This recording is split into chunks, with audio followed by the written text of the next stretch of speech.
인사합니다. 꿈꾸는 자의 고백은 기적을 만듭니다.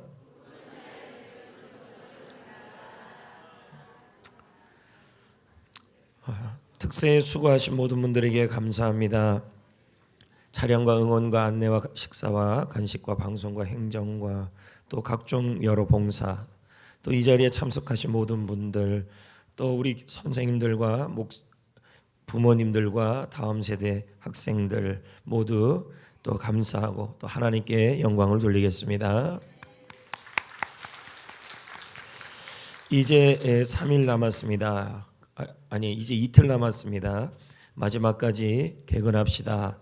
자, 한 번 더 인사합시다. 마지막까지 빠지지 맙시다. 네. 그 직장 일을 하고 이 일 저 일 하고 이제 이 자리에 온 분들도 많을 것인데 또 안 하던 새벽 기도를 또 하니까 샥신이 쑤시기도 할 텐데 그리고 하던 새벽 기도인데도 특별하게 하다 보니까 특별하게 삭신이 쑤실 수도 있는데 이게 좋아지는 증상임을 믿으시길 바랍니다. 옆 사람에게 인사합시다. 몸이 좋아지고 있어요. 네. 자, 그리고 손을 한번 꽉 잡으면서 졸지 맙시다. 오늘도 새벽에 더울 줄 믿습니다. 오늘은 꿈꾸는 자의 믿음은 기적을 만든다라는 제목으로 말씀을 나누려고 합니다. 제가 아는 교회, 용인의 교회 한 교회가 있는데 그 교회 부목사님이 갑자기 쓰러지셨어요. 병의 원인이 뭐냐 봤더니 고도비만이었어요. 그러니까 120kg인데 평상시에도 운동 좀 하라고 그렇게 얘기했는데도 운동을 안 했어요. 그래서 쓰러졌는데 죽었습니다. 그래서 사모님도 가족도 모두들 어려움에 처해진 모습을 제가 봤습니다. 또 어느 교회 부목사님의 일입니다. 자꾸 제 부목사님 얘기해서 죄송한데 38살에 결혼한 이 부목사님이 큰 변을 당했어요. 태풍이 부는 날에 차를 주차했는데 나무가 뿌리째 뽑혀서 목사님의 머리를 때렸어요. 사람들은 그분을 발견한 것도 30분이나 지난 후였어요. 아내가 유산한 지 얼마 안 됐죠. 남편까지 세상을 떠난 거죠. 이런 일을 당하면 대부분 주변 사람들은 어떻게 반응할까요? 우리라고 이런 일에 벗어날 수 있다는 건 없다는 것은 아닙니다. 이런 일들이 일어난다는 거예요. 특히 믿는 사람한테요. 자, 이럴 때 이런 일을 당하면 대부분의 주변 사람들은 이렇게 반응합니다. 시편 42편 3절 4절 3절 10절에 보면 이렇게 반응해요. 사람들이 종일 내게 하는 말이 너희 하나님이 어디 있느냐 하오니 내 눈물이 주야로 음식이 되었도다. 10절도 이렇게 말합니다. 내 뼈를 찌르는 칼같이 내 하나님이 어디 있느냐 하도다. 고라 자손은 성전에서 하나님을 섬기고 찬양한 자손들입니다. 그런데 이 자손들에게 하나님을 찬양하며 섬겼던 이들에게 어려움을 겪은 겁니다. 그리고 사람들이 수근수근 거리고 있습니다. 조롱하고 있습니다. 네가 성전에서 그렇게 열심히 섬기더니 네가 성전에서 그렇게 열심히 찬양하더니 꼴 좋다. 너의 하나님이 어디 있냐? 너의 하나님이 도대체 어디 있기에 너는 이렇게 비방거리가 되었느냐? 주위에서 비방하며 하나님을 욕하며 그리고 자신을 향하여 조롱을 합니다. 그럴 때 이 고라 자손은 그의 눈물이 주야로 음식이 되었다는 거예요. 눈물이 얼마나 많이 흘렀는지 그것이 날마다의 음식이 되었다는 겁니다. 여러분, 이럴 때 이 당사자들의 심정이 어떻겠냐는 거죠. 본인은 한다고 했는데 고라의 자손이 성전에서 찬양을 하고 섬겼는데 가정에 어려움이 생기고 풀리지 않는 일들이 일어난 겁니다. 여러분들도 이런 일이 일어날 수 있다는 거죠. 주의 교회에서 찬양을 하며 주를 섬기며 봉사하고 가는데 우리 자신에게 이런 얼토당토하는 일들이 일어난다는 거죠. 그럴 때 주위에서 말합니다. 꼴 좋다. 그렇게 찬양하고 그렇게 목숨 걸고 주의를 하더니 네 하나님이 어디 있느냐? 그럴 때 그들은 이렇게 부르짖는다는 것이죠. 시편 22편 1절 2절 내 하나님이여 내 하나님이여 어찌 나를 버리셨나이까. 이게 우리의 고백일 수 있어요. 어찌 나를 멀리하여 돕지 아니하시오며 내 신음하는 소리도 듣지 않습니까? 2절 내 하나님이여 내가 낮에도 부르짖고 밤에도 잠잠하지 아니하나. 이 말은 뭘까요?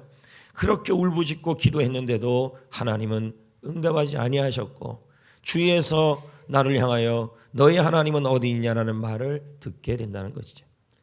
성도 여러분, 사랑하는 사람을 갑자기 잃어버렸을 때, 또 여러분 자신과 옆에 있는 사람이 질병 가운데 있을 때, 정말로 간절히 낮에도 부르짖고 밤에도 잠잠하지 않고 매달렸습니다.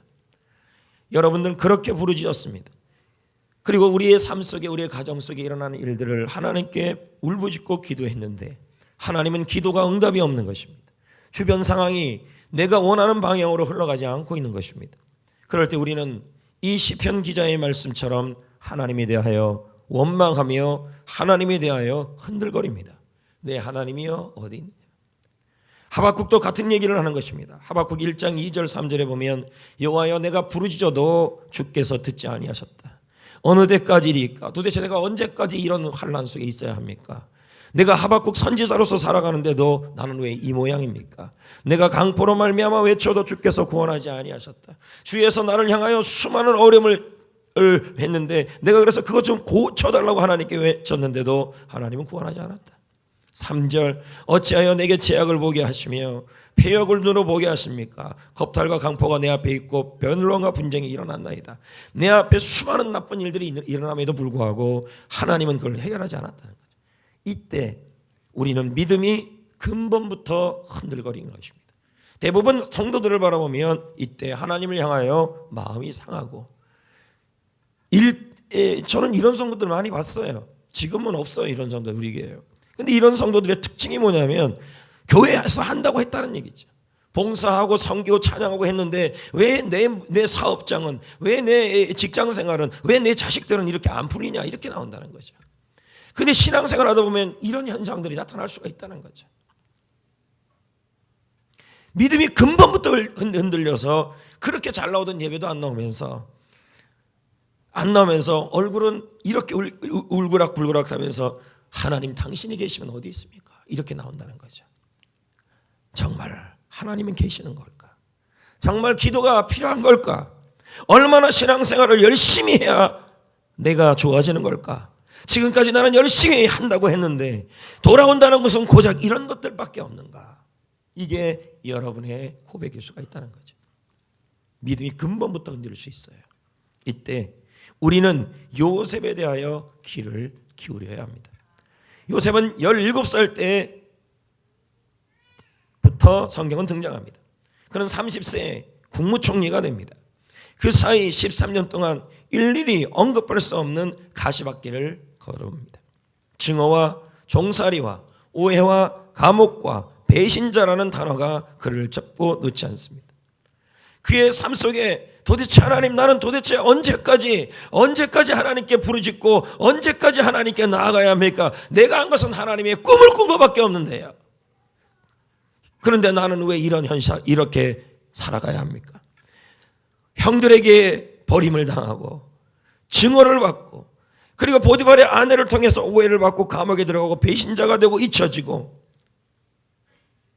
주위에서 말합니다. 네가 그렇게 품었던 하나님의 꿈을 품었던 하나님은 그 하나님은 너에게 어디 있느냐? 너를 왜 이렇게 두느냐? 네 하나님은 어디 있느냐라고 우리를 비방합니다. 특히 요셉을 그렇게 했을 겁니다. 저는 잘 모르겠지만 아마도 요셉은 수없이 시편 기자의 말을 동일하게 대뇌했을 것입니다. 내 하나님이여 내 하나님이여 구덩이 속에서 외쳤을 것입니다. 어찌하여 나를 버리셨나이까? 옆에 있던 형들이 말했을 것입니다. 네가 꿈꾸게 했던 네 하나님이 도대체 어디 있는데 네를 구원하는지 어디 한번 보자. 아마 그랬을 수도 있을 것입니다. 하나님이여 나를 멀리하지 말고 내가 이 내 신음소리를 왜 듣지 않습니까? 아마 요셉이 그랬을 것입니다. 보디발의 집에 가서도 노예 일을 하면서도 억울한 일을 당하면서도 감옥에 들어가면서도 수없이 주위에서 그럽니다. 네가 평상시에 그렇게 하나님의 꿈 그러더니 꼴 좋다. 네 하나님의 꿈을 품었는데 너희 하나님이 도대체 너를 위해 하는 게 뭐냐? 요셉이 그런 말을 들었을 것이라는 거예요. 그렇게 꿈꾸더니, 그렇게 꿈 타령하더니, 그렇게 하나님의 꿈을 위해서 그렇게 포기하며 살아가더니 그 하나님이 너에게 준 게 뭐냐? 배신, 억울함, 감옥, 구덩이, 버림당함, 오해. 주위에서 아마 그랬을 거예요. 꿈 버려라. 하나님의 꿈 버려라. 꿈을 갖고 살아도 결국은 너희 인생에 풀리는 거 하나도 없지 않냐? 이렇게 나올 수 있다는 거죠.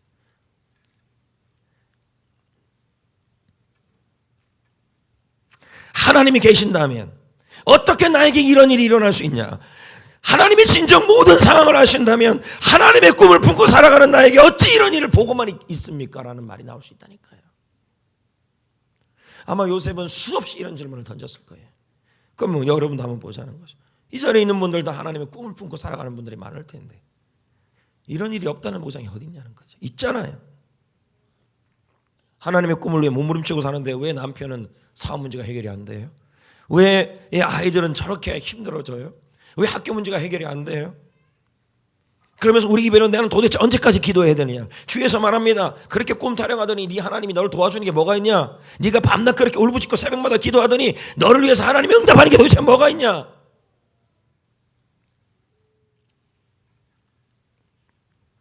이런 말이 나올 수 있다는 거죠.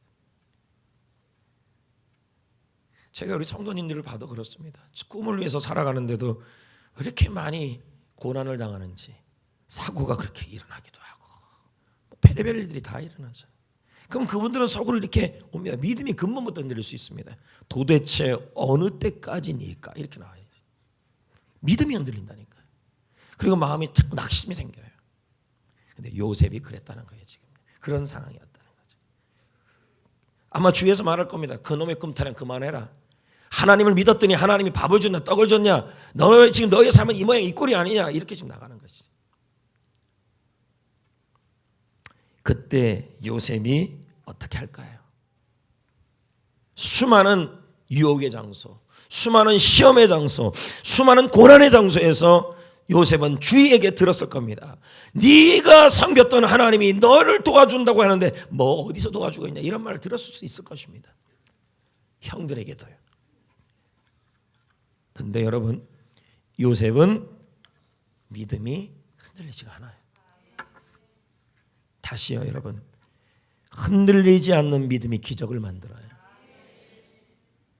결국은 승리는 요셉이 해요. 39장 9절을 한번 볼까요? 내가 어찌하여 이 큰 악을 행하여 여호와 하나님께 죄를. 그럼 이 장소가 어떤 장소인데요? 바로 악의 장소예요. 근데 그 장소에서 뭘 지금 고백해요? 아니 내가 열심히 살려고 그러는데 뭐야, 보디발의 아내가 요셉을 향하여 뭘 합니까? 오해를 만들고 누명을 씌우잖아요. 그렇습니까? 안 그렇습니까? 그렇잖아요. 근데 이런 장소에서 우린 주위에서 말합니다. 보디발의 아내도 아마 그랬을 것입니다. 그렇게 억울함을 당했었는데 네 하나님이 아마 구해줄 걸 아마 그랬을 것입니다. 그럼에도 불구하고 이런 상황에서 우리 같으면 믿음이 흔들릴 수도 있었던 거예요. 근데 이 요셉은 이 엄청난 오해의 장소, 악의 장소에서 뭐 하냐면 바로 하나님을 부르고 있다는 말이에요. 그럼 여러분은요? 여러분에게도 이런 자리가 있을 수 있어요. 술자리, 뇌물이 오고 가는 자리, 그 모든 자리에서 요셉이 한 일은 뭐냐면 하나님을 고백하고 믿음을 지키고 있었다는 말이에요. 술자리에서도, 뇌물이 오는 자리에서도 편법을 쓰지 않고 하나님 앞에 인정받고 있다는 말이에요. 여러분, 창세기 40장 8절을 한번 보세요. 시작. 그들이 그들에게 이르되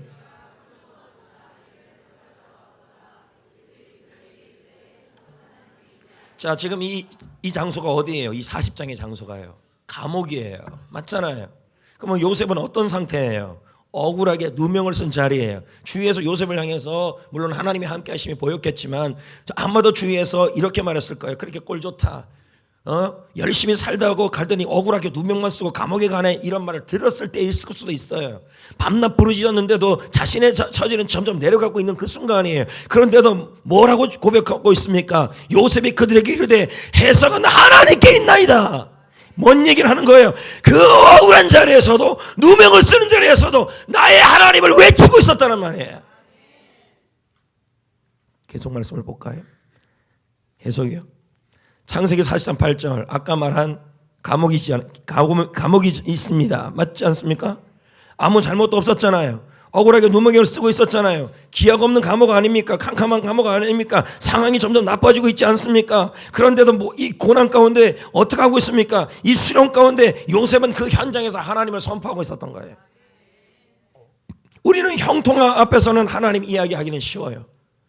그러나 깊은 수렁에서 하나님을 이야기하기는 쉽지 않아요. 여러분, 다시요, 내가 하나님의 꿈을 품고 밤낮을 하나님께 울부짖고 가는데도 상황이 좋지 않아가고 있다면, 수많은 사건 사고들이 여러분에게 일어나고 풀리지 않는 일이 일어날 때 그것은 그것으로 끝이 아니라는 겁니다. 꿈꾸는 자가 하나님의 꿈을 성취하러 가는 모든 과정 가중의 장소들이었다는 거예요.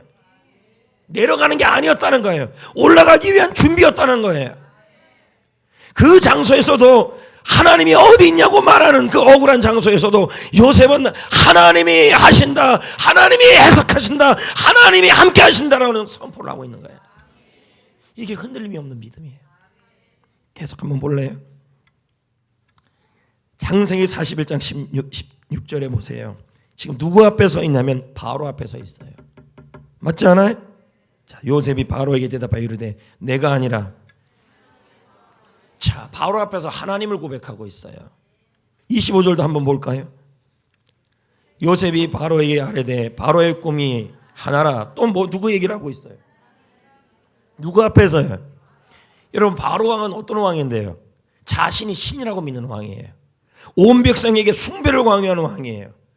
만약 왕을 신이라고 고백하지 않으면 죽임을 당할 수 있는 사람이에요. 근데 이 사람 앞에서, 말하면 우리 입장에서 본다면 직장 상사가 신앙 믿지 못하라, 예수 믿지 말라, 그런 사람일 수도 있어요. 그 사람 앞에서 지금 뭐라고 고백하고 있는 거예요? 담대하게 하나님을 선포하고 있는 거예요. 담대하게 하나님을 말하고 있는 거예요. 요셉은 위기 앞에서 흔들리지 않는 믿음을 보이고 있었던 거예요. 아멘. 이게 바로 신앙이에요. 내 하나님이 어디 있느냐? 내가 밤낮으로 눈물이 흘리고, 그리고 주야로 나의 아픔이 모든 것이 음식이 되는 상황에서 내 하나님 어찌하여 나를 버리셨나이까, 이런 고백이 나올 수도 있지요. 그럼에도 불구하고 그런 모든 상황마다 우리가 해야 될 일은 그 속에서 낙심하여 신앙이 무너지는 것이 아니라 하나님이 나에게 준 믿음을 붙잡고 굳건하게 어느 장소이든 간에, 풀리는 장소든 안 풀리는 장소든 하나님을 선포하고 하나님을 말하고 하나님이 하신다고 고백하셔야 합니다. 그 믿음이 기적을 이루어요. 요셉의 믿음이었어요. 결국 꿈꾸는 자의 고통은 그 사람의 믿음을 통하여, 그 고통이 아니라 그 고난이, 그 감옥이, 그 억울함이, 그 구덩이가 모두 꿈의 성취의 장소였다는 거예요. 하나님을 부르시라고 해요. 그 장소에서. 지금 제가 쭉 살펴본 구절마다 메시지가 있어요. 자, 여러분, 아까 그 부목사님들 얘기나, 또 아까 말한 고라 자손이나 요셉이나, 다 그런 처지들이 여러분에게 지금 다 있다는 거예요. 이때 이 고라 자손처럼, 또 다윗처럼 내 하나님이 어디 있습니까? 라고 주위에서 말하는 사람들이 있는 상황이고, 나도 신앙이 흔들면서 나에게 왜 이런 힘든 일이, 찬송하고 꿈을 위해 살아가는데도 왜 이런 일이 일어나냐고 하는 수많은 순간순간마다 우리가 고백해야 될 것은 하나님이라는 거예요. 세 가지를 고백해야 돼요. 첫째, 하나님은 계신다. 계속 그 말을 해야 돼요. 여러분, 꿈꾸는 자의 고난은, 꿈꾸는 자의 아픔은, 꿈꾸는 자의 억울함은, 꿈꾸는 자의 힘듦은, 바로왕 같은 그 힘든 사람들이 내 앞에 있으면 그것으로 끝이 아니라는 거죠. 그 장소는 다 하나님의 꿈을 성취하는 장소였어요. 그 고난의 장소가 다예요. 그때마다 우리는 세 가지를 외치고 고백해야 돼요. 오늘 그런 분들이 있다면 외치셔야 돼요. 요셉처럼요. 하나님은 계신다. 하나님은 계신다는 거죠. 여러분, 모세나 여호수아나 엘리야나 엘리사에게 하나님은 잘 나타났어요. 근데 요셉에게는 한 번도 하나님이 나타나지 않아요. 당시에는 성경도 없고 교회도 없고 예배도 없고 공동체도 없었어요. 셀도 없었어요. 요셉은 상황이 좋아지지 않아요. 그냥 얼마나 마음이 답답하고 믿음이 흔들렸겠어요. 이런 상황에서 그의 입에 터져 튀어나온 말은 하나님이에요. 근데 여러분, 마음속으로는 내 하나님이 어디 계십니까? 라는 것이 여기까지 나와도 입에는 이렇게나 얘기해야 돼요. 이 장소에서도 하나님은 계신다. 감옥에도 계시고 구덩이에도 계시고 병실에도 계시고 사고난 자리에도 계시고 억울한 자리에도 계시고 오해받는 자리에도 계시고 일이 풀리지 않은 장소에도 하나님이 계신다. 함께한다. 그걸 고백하셔야 돼요. 아멘. 그게 필요합니다. 그게 필요합니다. 속으로는 내 하나님이 어디 계십니까? 주께서 나를 멀리했습니다. 수많은 마음이 여기 나와도요, 입으로는 뭐라고 얘기해야 되냐면 하나님은 계신다. 그 현장에 계신다. 그 말을 해야 합니다. 고백해야 합니다. 범사의 하나님은 인정하는 겁니다. 범사의 여호와를 인정하라. 그가 너의 길을 지도하신다. 어떤 경우를, 어떤 일을 만나도 하나님이 계신다. 술자리에 가도 하나님이 계신다. 자꾸 이렇게 뇌물 받는 자리에도 하나님이 계신다. 둘째는요, 언제나 하나님은 계신다. 고백을 하셔야 합니다. 믿습니까? 내가 우울해서 죽을 것 같은 상황에서도 하나님은 계신다. 내가 힘이 지쳐서, 특히 여기 우리 애기들 많은 엄마 아빠들도 많이 나와 있는데 육아 스트레스에 지치는 그 순간에도 하나님, 여기서 내 하나님이 어디 계십니까? 이렇게 하지 마시고 하나님은 계신다. 함께 하신다. 둘째, 하나님은 일하신다. 그걸 외치셔야 돼요.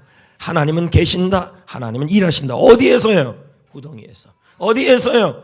보디발의 집에서요. 어디에서요? 억울한 감옥에서요. 어디에서요? 바로 왕 앞에서요. 일하신다. 일하신다. 일하신다. 어떤 일을 당하든 무슨 어려움을 당하든 고라자손처럼 힘든 일을 당하든 하나님은 그 상황에서 일하신다. 병든 자리에서도 일하신다. 사고난 자리에서도 일하신다. 가정의 힘든 상황에서도 일하신다. 그리고 지금의 이 어려운 처지에서도 일하신다. 일하신다. 일하신다. 일하신다.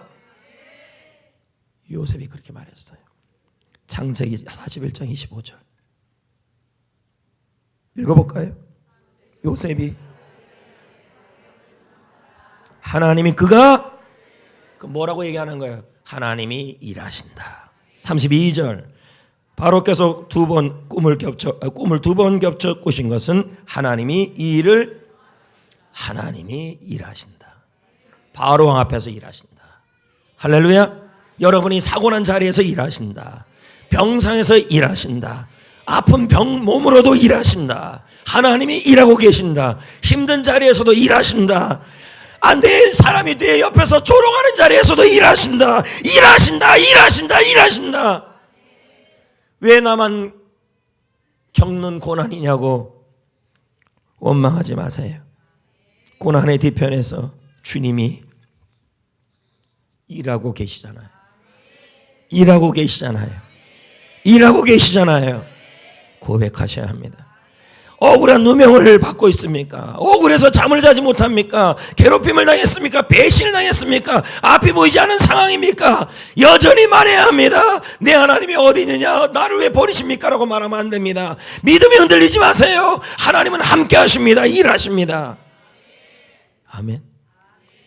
시편 139편 8절, 9절, 10절, 11절, 12절 어느 곳에든 있습니다. 내가 하늘에 올라갈지라도 거기 계시며 수월은 어디예요? 지옥 같은 곳이에요. 내 자리가 거기일지라도 거기 주님이 계시고 하나님이 계시다.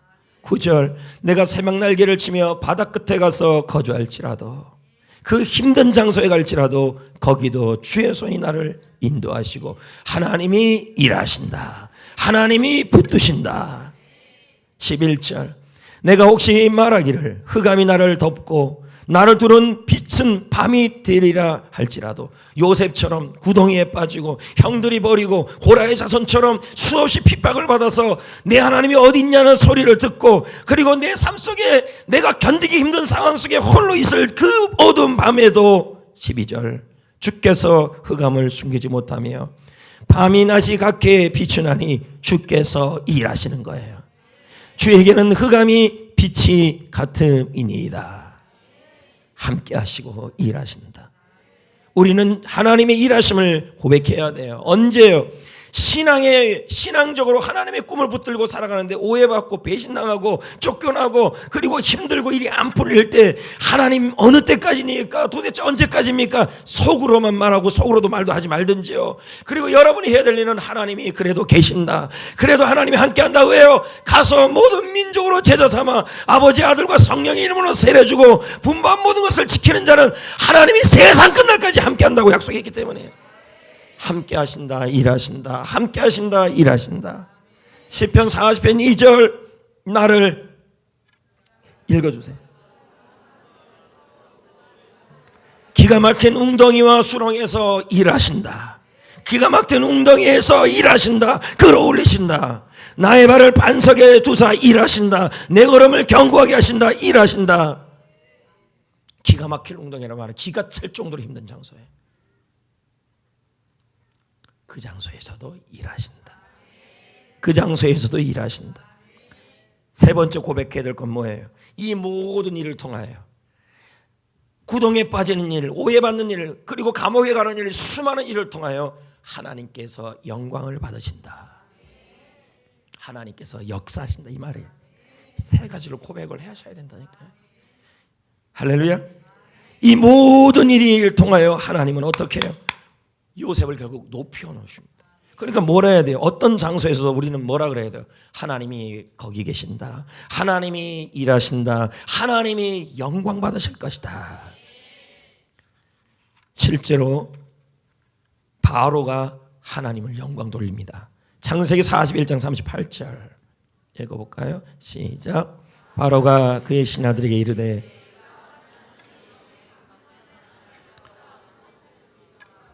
그랬더니 39절에 요셉이 이르되 하나님이 이 모든 것을 내게 보이셨다. 누구한테 영광 돌리고 있어요? 내가 한 게 아니라 하나님이 하셨다는 거죠. 결국 뭐예요? 하나님이 영광 받으신다. 이 모든 상황을 하나님이 영광 받으신다. 요셉은 흔들리지 않는 믿음을 가졌다는 거예요. 얼마나 갖가지 일들이 여러분에게 일어납니까? 꿈을 위해 살아가는데 지금 여러분 어떤 처지에 있습니까? 지금 어떤 일이 일어나고 있습니까? 그 상황에서 여러분은 어떻게 살아가고 있습니까? 살기 힘든 이 상황 속에서 하나님의 꿈 하나 붙들고 열심히 살아왔는데 나의 처지가, 나의 장소가, 내가 있는 곳이 가정을 잃어버리고 요셉처럼 가정을 잃어버리고 쫓겨나고 버림받고 그리고 힘든 장소에 가고 그렇게 먹고 살기 힘들어도 그렇게 열심히 먹고 살기 위해 살아가고 노예가 되고 억울함을 당하고 감옥에 들어가고 이 모든 상황에서 주위 사람들이 그에게 말할 수 있겠죠. 물론 요셉을 보면서 형통한 자라 그랬겠지만 그렇지 않은 사람도 있었을 거라는 거죠. 네 하나님은 어디 있는데 너는 맨날 저렇게 내려만 가느냐? 하나님 도대체 왜 나를 버리셨나이까? 라는 고백이 여기까지 나오는 거죠. 그러나 여러분 믿음의 삶이 꿈꾸는 자의 믿음이 고백이 기적을 일러와요. 고백을 하셔야죠. 뭐라고요? 하나님이 계신다. 하나님이 이 모든 상황에서요. 할렐루야. 이게 우리가 할 일이에요. 흔들리지 마시라고요. 넘어지지 마시라고요. 그리고 오히려 하나님의 꿈을 더 확실하게 붙잡고 이 세 가지 고백을 선포하며 살아가야 할 줄 믿습니다. 아멘. 여러분 이 하나님의 꿈을 말하는 성경 비유가 있는데 마태복음 13장에 감추인 보화의 비유입니다. 여기까지 하고 그만두는 게 아니라 잠깐만 제자훈련 같으면 물 한 잔 먹고 하는데 조금만 그 앞에 있는 머리도 하나 담궈 보충하시고 옆에 펴십시오.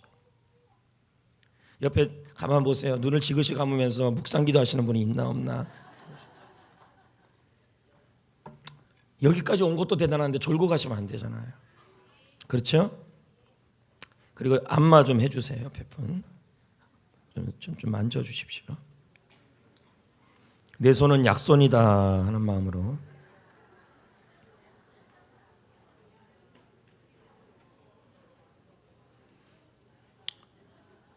네, 이제 됐습니다. 오늘 설교 말씀을 여러분이 잘 들으시고 하나님의 꿈을 위해 살아가면서 왜 우리 쌀은 이렇게 안 되냐 저러냐 수많은 고민 속에 있을 때 여러분은 고백하셔야 돼요. 이게 오늘 답이에요. 그래도 하나님은 계신다. 그 상황을 통해 일하신다. 그리고 이 상황이 반드시 하나님의 영광이 될 것이다. 고백을 하시라. 고백을. 그리고 그 꿈을 선포하고 이 세 가지 고백을 가지고 살아가야 합니다. 그리고 그 꿈을 설명한 것이 감추인 보화의 비유입니다. 자, 마태복음 13장 44절. 자, 읽습니다. 시작.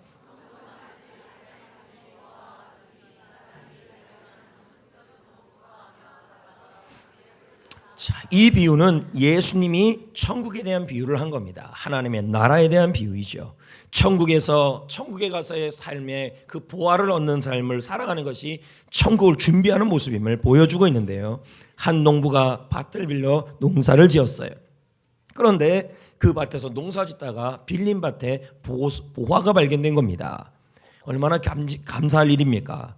당시 밭주인들은 보화를 보관할 데가 없어가지고 은행이 없어서 자신의 밭에다가 항아리에다가 보화를 넣고 숨겨놨습니다. 그러다가 전쟁이 나서 밭의 주인이 죽어버리면 다른 사람이 그 밭을 사게 됩니다. 그 사람은 밭에 보화가 있는지 없는지를 모르고 밭을 농부에게 빌려줍니다. 농부는 그 밭을 가지고 열심히 농사를 짓는데 그만 그 밭에서 항아리를 발견한 것입니다. 너무너무 놀라운 일이 아닙니까? 가난하고 지지리도 가난한 이 농부가 주위에서 돈을 다 빌려다가 그 밭을 샀습니다. 얼핏 남들이 보기에는 엄청난 미친 행동을 한 것입니다. 그러나 그 농부는 미쳤다고 얘기하든 말든 즐겁습니다. 행복합니다. 주체할 수 없는 기쁨이 생깁니다. 잠을 자는데 괜히 웃음이 나옵니다. 희죽희죽 자꾸 웃어집니다. 왜냐하면 밭이 문제가 아니라 밭을 산 돈보다 더 많은 보화를 얻었기 때문이라는 겁니다. 이게 바로 하나님의 꿈을 발견한 사람의 삶을 보여주는 겁니다. 우리는 제자 훈련을 받다가 하나님의 꿈을 알게 됩니다. 특세 설교 말씀을 듣다가 하나님의 꿈을 깨닫게 되었습니다. 그 꿈이 뭐예요? 나를 하나님이 이 세상에 보내신 이유입니다. 그것은 뭐예요?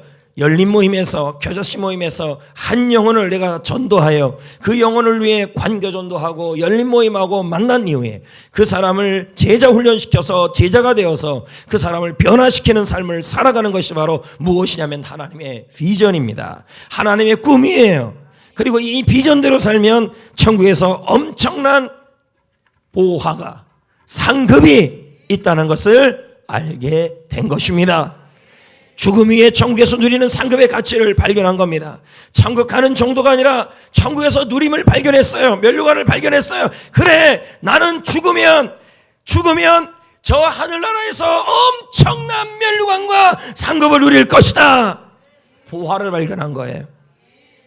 그래서 이 보화를 발견했기에 마치 농부가 밭을 사서 보석을 갖게 되듯이 우리는 하나님의 꿈을 위하여 나의 인생을 투자합니다. 나의 인생을 던집니다. 값을 지불합니다. 우리가 누리고 싶고 즐기고 싶은 것을 때로는 포기하면서 그렇게 살아갑니다. 남들이 우리에게 말합니다. 바보 같다고. 즐길 것도 못 즐기고 누릴 것도 못 누리며 사니까 바보 같다고. 그러나 우리는 즐겁습니다. 행복합니다. 왜요? 하나님의 꿈을 위해 인생을 투자하면 나중에 천국에서 감춘 보화의 비유처럼 본다면 보석이 있을 거라는 거죠. 면류관, 상급 알기 때문입니다. 인생이란 무엇일까요? 누군가 말했습니다. 마치 연못 속에 조약돌 하나를 던지면 잔물결이 일어나다가 사라지는 게 인생이다. 그만큼 짧다는 거예요. 저는 산속에서 아무도 기억해주는 사람이 없는 버려진 비석들을 이렇게 지나가다 보면 볼 때가 있습니다. 그때마다 우리도 결국 이 세상에서 이름도 없이 잊혀질 것이라는 사실을 생각할 때가 있습니다. 물론 낙골 땅에 낙골을 모시겠지만 물론 그렇겠죠. 그럴 수도 있겠죠. 그러나 세월이 지나가면 또 잊혀지는 게 사람들입니다. 여러분이 200년 전에 누구를 기억할 리가 없잖아요. 그래서 우리가 이 세상에 사는 이 짧은 인생이 별로 중요해 보이지 않을 때도 보입니다. 그러나 여러분, 이 세상의 삶이 중요하지 않는 게 아닙니다. 하나님은 우리가 살아온 삶에 대하여 관심을 갖고 있습니다. 왜냐하면 우리를 이 세상에 보낸 분이 하나님이기 때문입니다. 그것도 하나님의 꿈을 위해 꿈을 이루라고 보낸 것입니다. 예레미야 1장 5절에 하나님이 말씀하지 않습니까? 읽습니다. 내가 너를 태어나기 전에 하나님이 어떻게 했대요? 알았다. 내가 너를 배에서 나오기 전에 구별하였다. 너를 어떻게 해요? 태어나가지고 그냥 살라고 보낸 게 아니라 선지자로 세웠다. 하나님의 목적이 나오고 있어요. 하나님의 꿈이 나오고 있어요. 예레미야를 향한 하나님의 꿈이 나오고 있다는 말이에요. 하나님은 우리가 이 땅에 태어나기 전부터 구별하셨습니다. 하나님은 우리를 이 세상에 보냈습니다. 뭐라고요? 생육하고 번성하고 충만하고 정복하여 하나님의 나라를 이루라고 보낸 거예요.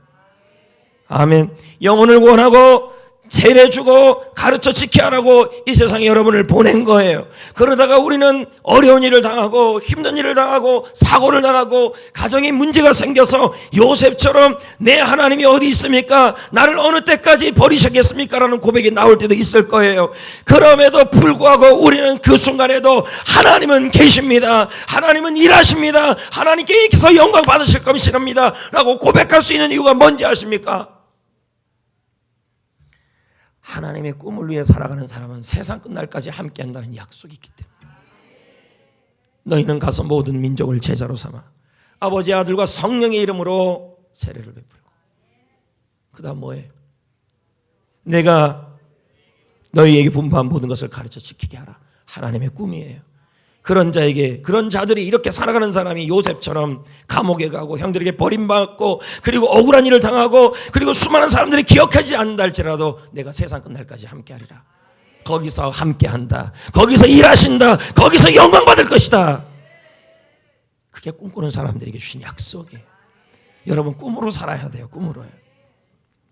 하나님의 꿈으로 살아가는 사람은 하나님이 이렇게 항상 일하십니다. 랜디 알콘 웨스턴 신학대학 교수는 말합니다. 읽어볼까요? 시작. 이 세상에서의 삶은 이어지는 우리의 인생이라는 시냇물이 처음 솟아나는 원천 같다. 자, 이 세상은 샘물이라는 거죠. 천국은요, 이 원천에서 크게 뻗어나가는 강 같은 곳이라는 거예요. 이 비유한 거예요. 이 세상의 삶이 여기서 시작되어서 천국의 내 인생의 강물이, 내 영원한 강물이 결정난다는 말이에요. 자, 계속해요. 시작. 우리가 우리 자신을 위해 이 세상에서 그것을 투자하여 쏟아 넣은 것이, 여러분이 이 세상을 위해서, 영원한 세상을 위해서, 이 세상 영원한 나라를 위해, 천국을 위해 이 세상에서 여러분이 투자하고 쏟은 것이 그대로 천국에 담겨져 있을 거라는 거예요.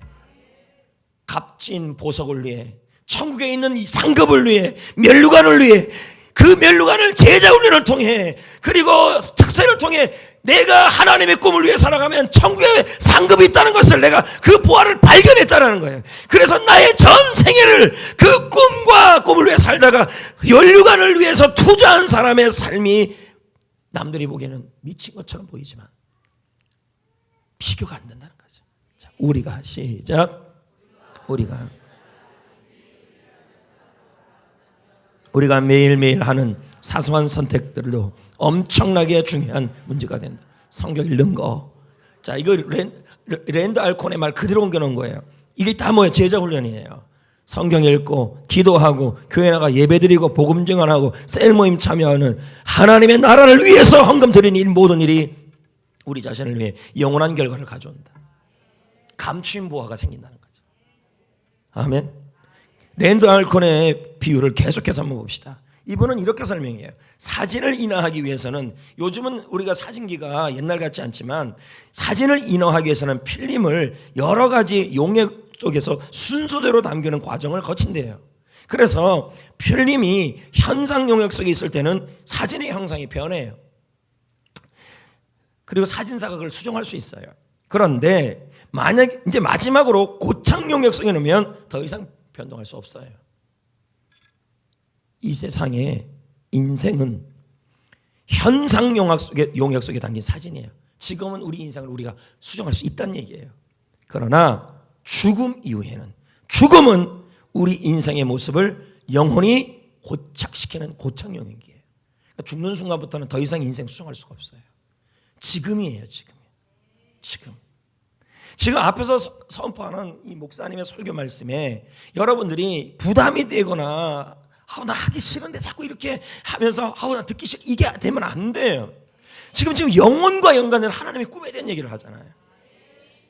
여러분, 한 영혼, 우리가 죽은 다음에는요, 한 영혼을 열린 몸에서 전도하는 일 못해요. 셀 모임 가는 일도 못해요, 죽으면요. 그리고 셀 모임에서 영혼을 양육하는 일도 죽은 이후에는 못해요. 죽으면 고착용액이에요. 우리 자신이 제자 되는 일도 할 수 없고 제자 삼는 일도 못해요. 죽고 나면요. 교회를 섬기고 목마른 사람에게 물 한 잔 떠주는 일도 못해요. 죽고 나면요.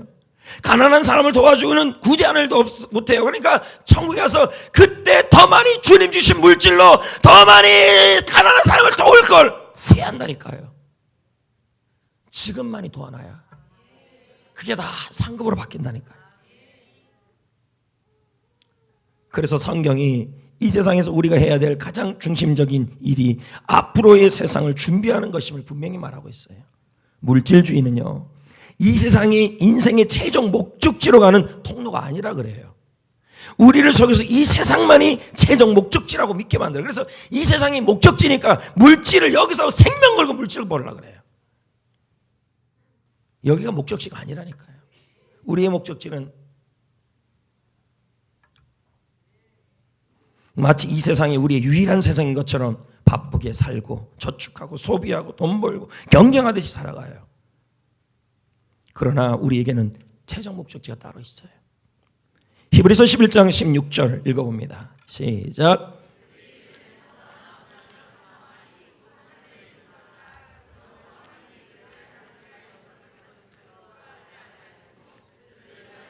자, 영원한 고향이 있어요, 없어요? 여러분, 랜더 알코는 저는 이 부유가 참 멋지다고 생각해요. 이제 그림 하나 보여줄 건데요. 인생은 점이다. 인생은 점 하나예요. 점. 그리고 영원한 세상은 이 점과 연관된 선이에요. 계속 영원한 세상이에요. 자, 랜더 알코는 인생을 점으로 비유해요. 근데 이건 성경적 사실이에요. 인생은 안개이기 때문입니다. 이 점 안에서 여러분은 뭐합니까? 아웅다웅하고 있어요. 여기서 돈 벌려고 그러고 여기서 정착하려고 그러고 여기서 생명 걸려고 그래요. 여러분, 근데요, 영원한 세상은 선이에요. 계속 이렇게 엄청나게 연결되는 게 영원한 세상 천국이에요. 그러면 여러분, 여기 안에서 몇 평을 사느냐가 중요치 않아요. 지금요. 이 세상은 하나님이 여러분에게 주신 평생의 기간은 이 영원한 세상, 이 천국에서의 삶을 뭐 하는 거예요? 준비하는 기간이에요. 이 기간이에요. 여기서 해야 될 일은 뭐냐면 여기에서 감추인 보화, 면류관을 영원히 누리도록 준비하는 때가 바로 여기에요. 그래서 여기서 조금 힘들더라도 하나님의 꿈을 위해 살아가야 돼요. 열린 모임 가야 시간 내셔야 돼요. 세일 모임 가고 제자 훈련 받고 제자 되고 그러면서 하나님의 꿈을 위해 살아가는 것이 바로 어디냐면 여기에요. 여기에서 여러분을 정착하려고 생각한다는 거예요. 여기는요, 여기를 위한 준비하는 데예요. 영원하다니까요. 그렇게 영원한 곳이 저기라니까요. 저기서 잘 살아야죠. 성경은 분명히 말해요. 리고렌도 분명히 말해요. 우리의 삶은 다음 삶을 위한 준비다. 지금은 리허설이다. 지금 본방송은 여기다. 본방송에서 면류관 써야 될 거 아니에요. 보화를 누려야 될 거 아니에요. 그래서 이 땅에서 저 꿈을 위해, 천국에서의 보화를 위해, 본국에서의 상급을 위해, 면류관을 위해 자신의 생명을 던지면서 짐 엘리엇처럼, 잘 보세요. 흥분했어요. 짐 엘리엇처럼 영원한 것을 위하여 영원하지 않는 것을 투자하는 것은 바보가 아니다. 27에 돌아가셨는데도 바보 아니라는 거예요.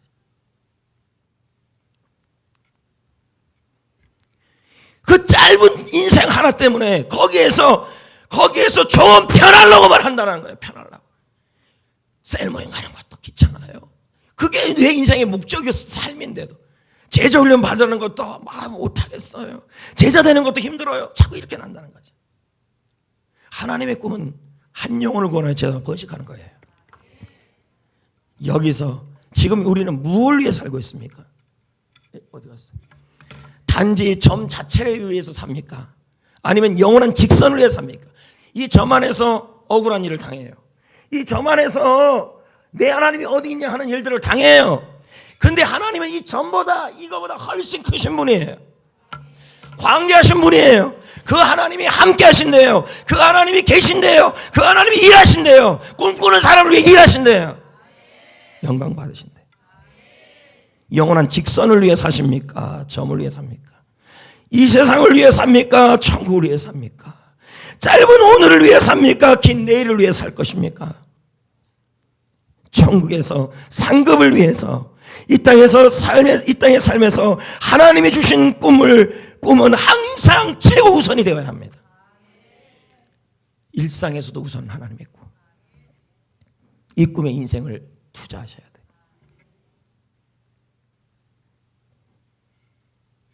어떤 그리스도인들은 하나님으로부터 상급바라는 것은 수준 낮은 신앙이라고 말합니다. 그럼 바울도 수준 낮게요? 바울은 뭐라 그랬는데요? 빌립보 3장 14절에 표대를 향하여 부르심의 상을 위해 달려간다. 바울은 죽을 때 뭐라 그랬는데요? 의의 면류관을 사모한다. 바울이 수준 낮습니까, 여러분? 성경에 상급을 얘기 안 하고 있습니까, 지금요? 바울은 영원한 상급을 위해서 달려간대요.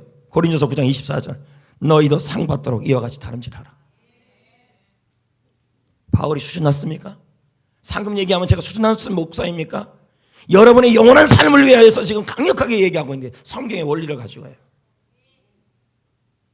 마치겠습니다. 죽음을 앞두었을 때 자기에게 천국에서 주실 면류관을 사모하며 간절히 말한 사람도 바울이었어요. 성도 여러분, 하나님의 꿈을 위해 살아가고 있나요? 그렇게 살기로 결단했나요? 그런데 마치 요셉처럼 수많은 사건들이 여러분에게 일어나서 힘듭니까? 하나님은 영원하신 하나님이십니다. 광대하신 하나님입니다. 그 하나님이 꿈꾸는 자와 세상 끝날까지 함께합니다. 하나님이 꿈꾸는 자를 위해서 그 고난 가운데 일하실 겁니다. 그리고 그 상황을 통해 영광 받으실 것입니다. 그러므로 하나님 나라에서 보화를 누리기 위해, 상급을 누리기 위해 이 땅에서 나의 삶을, 영원한 것을 위하여 나의 삶을 던지는 삶은 바보가 아닌 겁니다. 다른 교회 성도님들은 우리 교회 성도님들 보면서 그렇게 얘기한다며요. 예수 좀 착착 좀 믿으라고. 그렇게 믿지 말라고. 대체 진짜 어떻게 신앙생활 하는지 모르겠습니다. 하늘나라 상급이 있고 점을 위해서가 아니라 영원한 나라를 위해서 살아가는데 어떻게 예수를 착착 믿습니까? 똑바로 믿어야죠. 제정신이 아닌 신앙인들이 너무 많은 거야, 이게. 어떻게 그렇게 신앙생활 하라 그럽니까? 뭐가 정상이고 뭐가 비정상인지 안 되는 지금 교회 형태들이 나타나고 있는 거예요.